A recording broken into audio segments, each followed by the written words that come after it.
with the working microphone. Is this one working? I think that one's working. Nice to see you. Nice to be here. I see you've got a Dr. Sleep hat on. I do. Were you in the group for Dr. Sleep? I was the stunt coordinator on Dr. Sleep. Really? Yes, I did a lot of films with Mike Flanagan. I did The Haunted Hill House. I was a stunt coordinator on. I did the Dr. Sleep. Another Stephen King one, Gerald's Game. I was a stunt coordinator on Gerald's Game. Okay. And I think I did 8 films with Mike Flanagan from his first film. Wow, that is cool. And that reminds me of one of the questions that I wanted to ask you, because you have a lot of experience on sort of like Voyager, Next Generation, there's multiple episodes of a series. Is that something where you're on like retainer, where the production company just keeps you and says, one day, hey, Chuck, come on, we need you to do this and this? No, fortunately for Star Trek, when we did Star Trek, there was a group of us that were the regulars, but we weren't retained and stuff. So if something came up and it's like we need 3 Klingons to do a fight, the stunt coordinator on the show, Dennis Madalone, would call me and it's like, hey, can you work next Thursday? And I'm like, if I can, I would. If not, I'm on a show, I would say, no, sorry, I can't. But most of the time I made time because the show was really good. It paid really good because we go in makeup. When we would go in at like 4 o'clock in the morning, the crew call wasn't until 8 o'clock. So we had 4 hours of makeup before they even started. So when we got to lunch, we were already in overtime.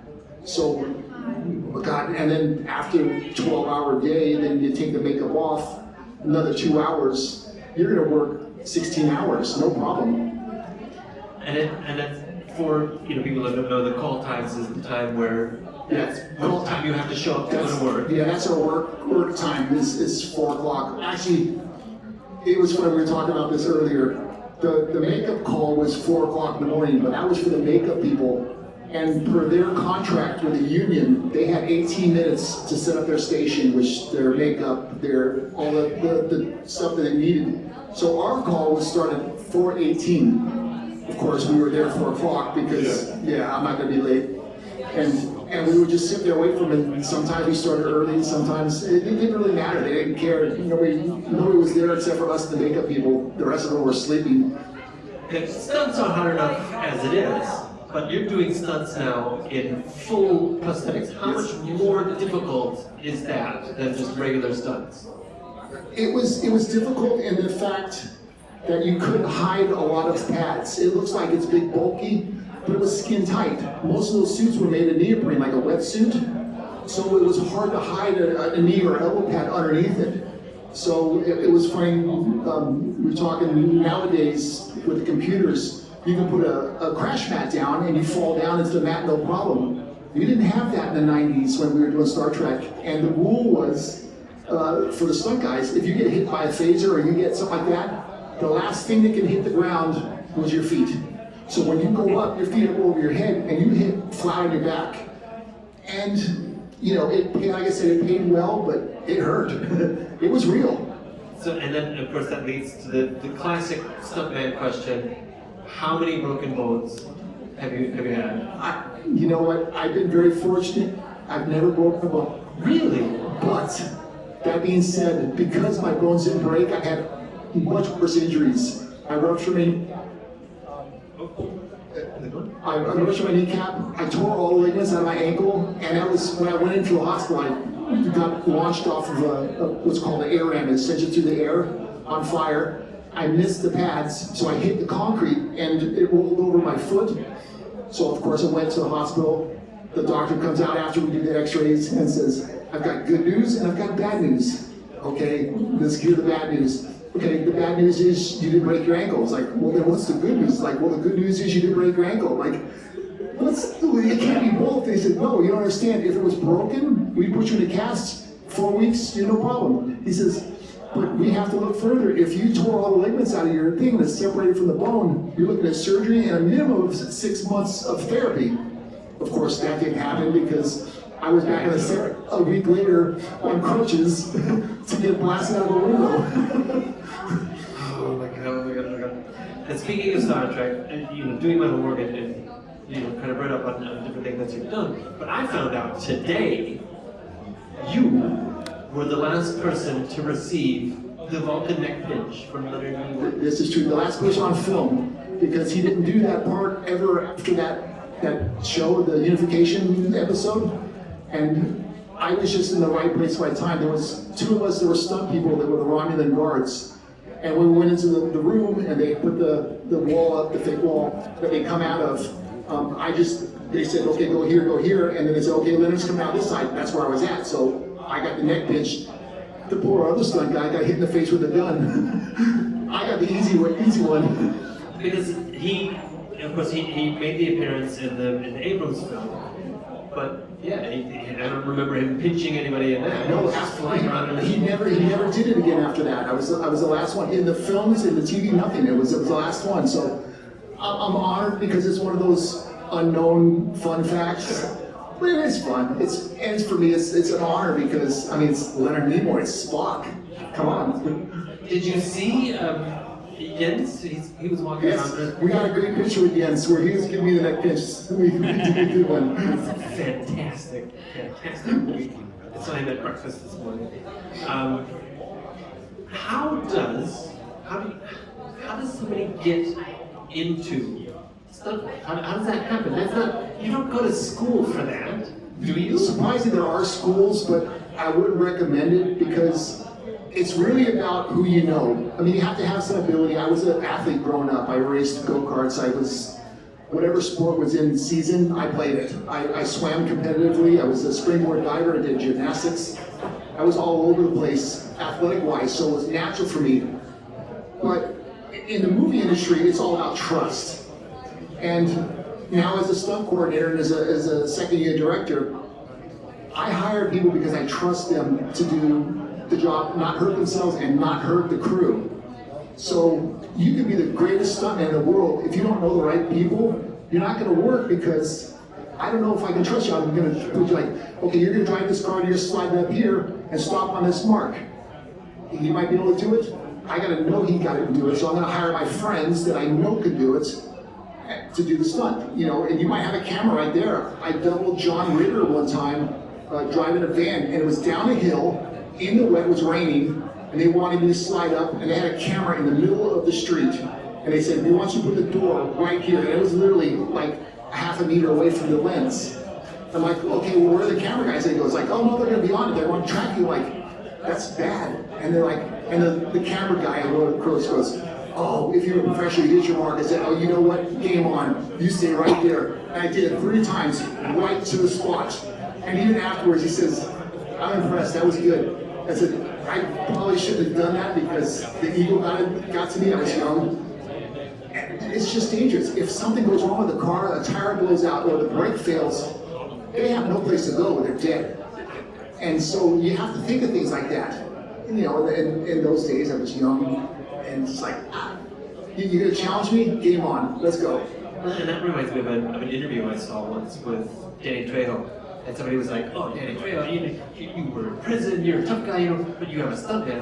Why do you have a stuntman? You know, Tom Cruise doesn't have a stuntman. And he said the same thing. He's like, well, you know, if Tom Cruise gets hurt doing this stunt, that whole production shuts down. Exactly. All those people are out of work. No, and it's not about being tough and doing it. If a stunt guy gets hurt, you replace the stunt guy. If your actor gets hurt, you shut down. And I've been fortunate in my career, it's only happened once, and it only cost us 5 days because I had a stunt double for this actor. They had to do these gymnastics flips, and then he makes his frame in a cartwheel because the actor could do a cartwheel. Okay, easy enough, and then the next shot is the actor doing a cartwheel in and flopping around in the suit and these feathers. He's supposed to have a parrot stuck inside his shirt. We did the cartwheel, I think 5 times, and he put his hand the wrong way, twisted his wrist, had to go to the hospital. It was a simple thing, but it's that simple thing that shut us down for 5 days. Crazy. Can't read this. I need my glasses. Oh. You talked about driving. You were a professional driver. I started as a stunt driver. And again, you know, I'm always thinking about other interviews I've seen. I saw an old interview with James Dean. And James Dean was talking about racing cars because he raced sprint cars or whatever. He's a big racer. And somebody said, well, isn't it dangerous to race cars? And he was like, well, no, it's more dangerous to drive on the road. Yeah. Because you don't know what other people are doing. Right or wrong? More dangerous to drive? That's 100% true. When you're racing on the racetrack, you're with other racers that are professional drivers. So when you're door to door with somebody, and even with stunts, when we're door to door with somebody, you know this guy's gonna do something stupid. Whereas I'm driving down the highway and somebody just comes over in your lane, you don't know what's going on. Or my favorite one is you're driving down the road, 2-lane highway, and the car's coming at you. What's keeping this guy from going over into your lane and do a head-on crash? In stunts, if they're coming and we're really coming head-on, we both know we're going right in a certain spot. So I have the trust in that. So it's much safer. Okay, yeah, things go wrong sometimes, and that happens, but it happens a lot more in real life than it does in the movies. And speaking of driving, we have to do it because we're in Germany. Yep. And I think you came over from Netherlands. I live in the yesterday. Netherlands now, yes. In their prime, it has nothing to do with anything else, just driving. In their prime, better F1, Vettel or Verstappen. I'm a Schumacher fan, so I got to go with that. Fair enough, okay. That's even better. And in all honesty, even though when I was in the States, Formula One wasn't really big, we had the Long Beach Grand Prix. I was in the Long Beach Grand Prix because I was racing go-karts, and we were running the same track as the Formula One cars. And we only did it for a couple of years because the second year we did it, our go-karts were running 4 seconds slower than the Formula One cars. This is a $5,000 to $10,000 go-kart that's running 4 seconds slower than a $1 million Formula One car. And it was embarrassing. The Formula One said, no, we can't have this. Oh my God, that's wonderful. Also wie immer, wenn ihr habt irgendwelche Fragen, Hände hoch, wir sind da. Ihr nicht. Schafft schon. Eure Frage zu antworten. Aber dieses Mal, ich habe nur den Kabel dabei und muss dann zu mir kommen.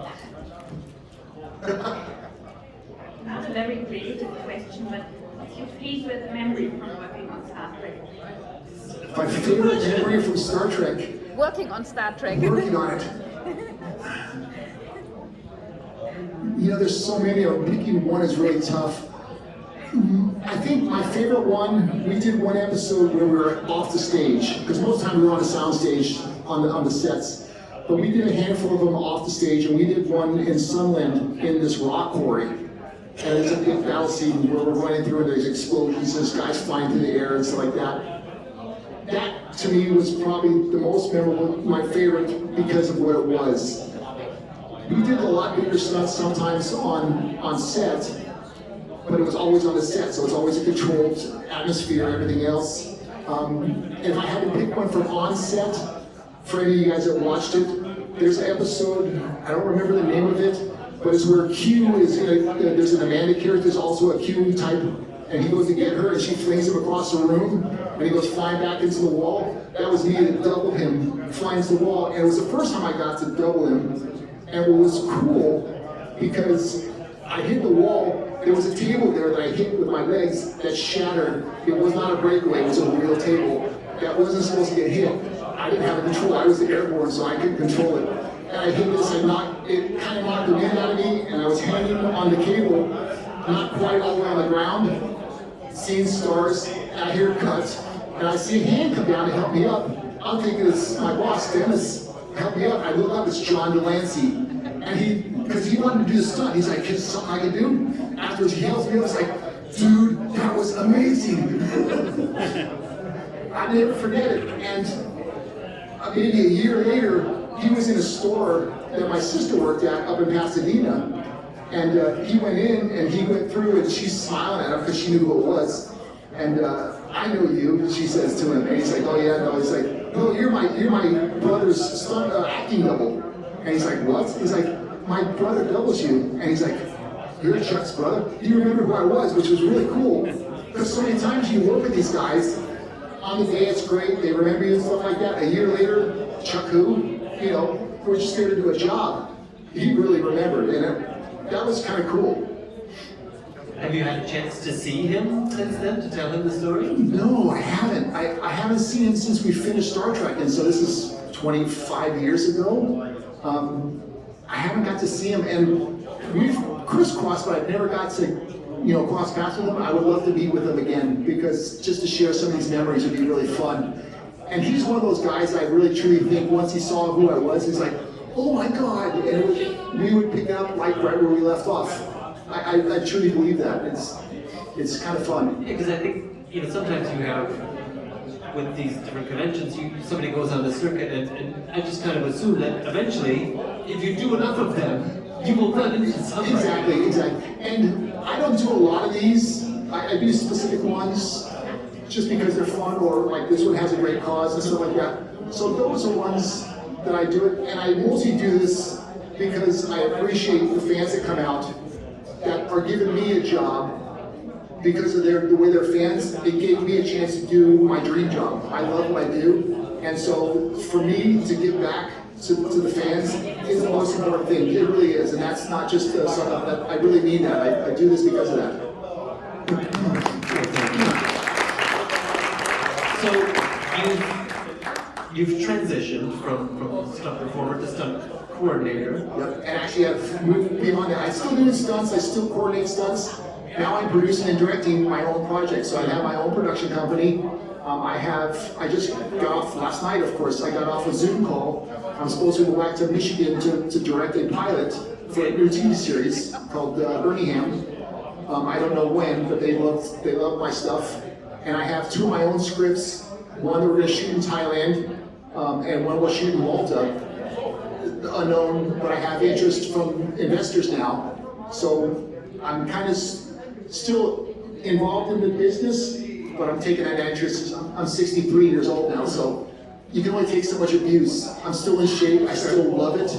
But that car crash I did when I was in my 20s, the next day I was fine. Now it's a week later, I'm still going, oh my God, I can't move. So, you gotta accept the fact that you get older, you can't do as much. And the young guys, they do it, they love it. And so many times I'll get a big stunt and, oh, we're gonna do this. I'm like, let so-and-so. It's like, well, don't you wanna do it? It's like, I've done it, they haven't. I'll walk them through it, let them get the experience that I have. And I get just as much joy seeing them do it and the joy in their faces. I know what they're going through. I've been there. So I enjoy it.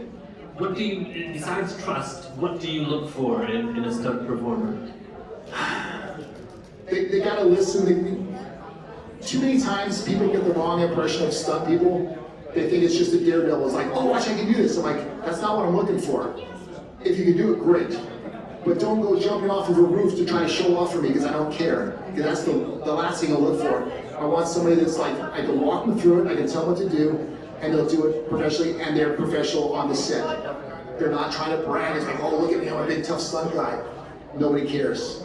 You gotta be a team player, and it's more about that teamwork than it is about being the popular guy. You always praise the guy, oh, this guy did a fiber, he was on fire. You don't understand, there's 6 people that made him safe, that set him up, that put him on fire and put him out. To me, those are more important people than the guy on fire, because the guy on fire is just doing a dance. But the safety crew is with fire, with high falls, the airbag, people on the airbag, car stunts that set them up, that strap them in or take them out, that they were fire extinguishers. I mean, how many times I've crashed a car and the car lights on fire, it's not supposed to. And here comes 3 guys with fire extinguishers. They're putting out the flames before it could ever get to me. And vice versa, when I'm doing safety, I had to climb into a car at Griffith Park that flipped over and lit on fire. And I was the first safety guy in, and I didn't have a fire extinguisher. I was inside the car before the guys with the fire extinguisher showed up to get this guy out of the car.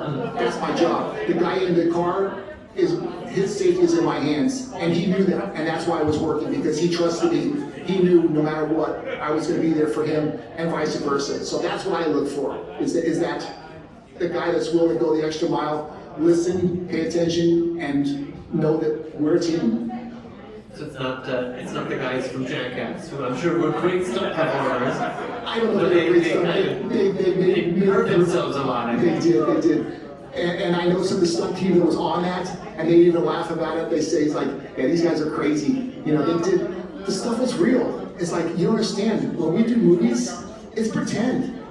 Okay, we're really crashing cars, but there's a lot that's involved in it that you're not seeing. These guys kick them in the nuts. They really kick them in the nuts. I'm like, If I'm gonna do that, we have special gear that we can do that, and you don't really get kicked in the nuts, but it looks like you did. They're nuts. It's fun. It's fun to watch because they're such lunatics, but you know. Nobody you would ever work with. No, not on a professional level. And it just seems, it's like, it makes me think of like a roller coaster. You go on a roller coaster because you want to feel like it's scary, it's really, you might get hurt, but you know, deep down inside, you're not going to get hurt because that thing was checked, double checked. Yeah. And more so with the stunts, because there's certain things that are out of your control, especially high falls when you jump off the buildings. Okay, the airbag is there, you got a safety crew on the ground that can move the bag if need be, if you're off target. But even then, if you don't hit the airbag right, you're gonna go to the hospital, or worse. So there's that element that, okay, we make it as safe as possible and we train, we are kind of in touch with what we're supposed to do. But there's still that chance, and that little bit of a chance is what that keeps us a little bit of fear in us, that makes us focused, and that's why we don't get hurt. Because everybody says, "Oh, you're fearless." I'm like, no, hell no, I'm scared to death. Or I'm standing on top of a building, having to jump off, and that big giant airbag on the ground is now this big, like a postage stamp. It's the scariest thing in the world. But because of that, I am so focused, I'm so hyper focused that it goes fine. It's just trusting the men on the ground, my equipment, and my abilities. That's what it comes down to. Speaking of high falls, speaking of being high up, you did the helicopter stuff. I did. Darkman. In Darkman. I doubled in. Who has seen Darkman? 1, 2 people, 3 people. A couple people. I think I did, maybe like 30 years ago. It was Sam Raimi's first studio picture. It was for Universal. And that was real. And that to me is really special and probably one of my favorite stunts. Not because it was the scariest, but it's unique and it will never be done again because now with CGI and stuff like that, you can recreate that with no risk. We filmed for 4 weeks, me swinging through downtown LA on a 10-meter cable, just literally swinging. I mean, even as now, I guess far back as 20 years ago, with The Matrix, it was something similar where, you know, they were hanging out on a helicopter. Yeah. None of that was real. No. And here you are, hanging on a helicopter that's flying home. Ours was 100% real. And we even had to come up with certain things. There's part of that helicopter thing where he crashes through the window, and then of course they go on stage with Liam and stuff like that, and they pull him back out. Well, we couldn't pull out like that. So we were up, the camera was looking straight up the side of the building, and we get on top of the building, hidden, and I had radio communication with the pilot. It was a phenomenal pilot. This guy is the best by far. And he would tell me, okay, what we're gonna do is I'm gonna swing you. I'm gonna do 1, 2, 3, and as soon as you get all the way back, I'm going full stick forward to make it look like I pulled you out of the building. And so literally, it was like, it would start swinging, it's like 1, 2, and I get back in the back thinking 3, and all of a sudden I get back swing, and he's full stick forward, and it's like, whoa, and just yanked me in the air. I was just suspended. But it was like 5 G's, just from him going, just to get it look like, so I'm not on the helicopter behind it, so it looks like they pulled me out. It's crazy. It was real. And how many other stunts did you do for that production? I was on it did some driving, but the main thing I did was the helicopter. He had 3 different stunt doubles for that. He had his regular double that I replaced for the helicopter because on the rooftop when they were doing explosions, he got his back hurt. So the first day they were doing it, he was having a lot of problems just being under the helicopter. It was very stiff. They did a couple shots, and then at the end of the day, they had to get a shot with what's called a helmet camera. It was a helmet with a camera built on it. Now this camera weighs 35 pounds. And Terry said, I can't do it. I can't hold it. There's no way. I can barely hang on. So I'm the same size, so Chris Doyle, the coordinator on it, says, hey Chuck, will you want to do this? I'm like, sure. We do the shot. Larry Drake hanging the helicopter. We're only up like, 10 meters. It's not too far. And I look out and I look up with the gloves on and see him. And so they said, okay, great. I was only supposed to work that 1 day. The next morning, this is Saturday and Sunday morning, I get a phone call from Chris. He says, hey, can you work today? I was like, yeah, same location. I said, okay. He's like, how fast can you get here? It's like, I'm about 45 minutes away. He says, I need you here in like 20 minutes. I'm like, I'm on my way. and I'm racing down the freeway Sunday morning before as the sun's coming up. So the guy out of bed, he couldn't move. He says, I knew you were comfortable in the helicopter, I hope you don't mind. I was like, really? And then I did it, and then Sam loved it because I was more animated, because I was fresh. And so Sam asked Chris, like, can Chuck do all the helicopter stuff? And I took over from that point on just because I wasn't beat up like poor Terry was. It was just, those are memories that'll never go away. But how does that work then with, like, contractually, like, okay, we need you here in 20 minutes, and you're going to work in 20 minutes, you don't have a piece of paper that says No. you're going to get this much money to do this much. It's just going. As soon as I got the call, it's pretty much, it's not a contract, but I had already filled out a contract as a day player, so they already had all the information. And once I get the call, it's like, you're working, like, okay, great. And that's just better signing my name on the paper, but contractually you're set, so it wasn't really a problem. And it said, and the contracts, even now, are different, or in the 90s when we did it, are different from like the 50s where they contracted actors and they owned them pretty much. Right. That's not the case anymore. You're contracted for the one film or the one day maybe. Even on Star Trek, we'd come in just as a day player. And if they wanted us back the next day, they would put us on another contract. So it was always updating. It's like, we just get a second contract or another contract for the next episode or whatever it might be. So, you know, it's different now. It's just a matter of Classic freelance. Exactly. It's like freelancing. Exactly. Nog eens. Nog eens. Ja, dit leuk. Je had de nächste Frage. Yvonne, doe met dit. Toch? Toch niet. How has stunt work changed over the years with more and more CGI features? It's changed a lot. Like I said, back in the olden days when we had to hit the ground, you're hitting the ground for real. You know, if you can hide a pad on your back, then great. Nowadays, they just put a pad down there, and it's like, you're gonna fall down. It's like, but it's like you're seeing the pad. It's like, oh, it's okay, we erased it. Or a lot of stuff is done with wires now. We did some wire work, but not a lot. It was real. You know, you fly something in the air, you hit this machine's called an air ram that would launch you through the air. Now it's put a wire on you, you fly you around, and they can control you 100%. You're not going to get hurt unless the cable breaks, which is not going to happen because they're cables again. It's like they don't have to hide it.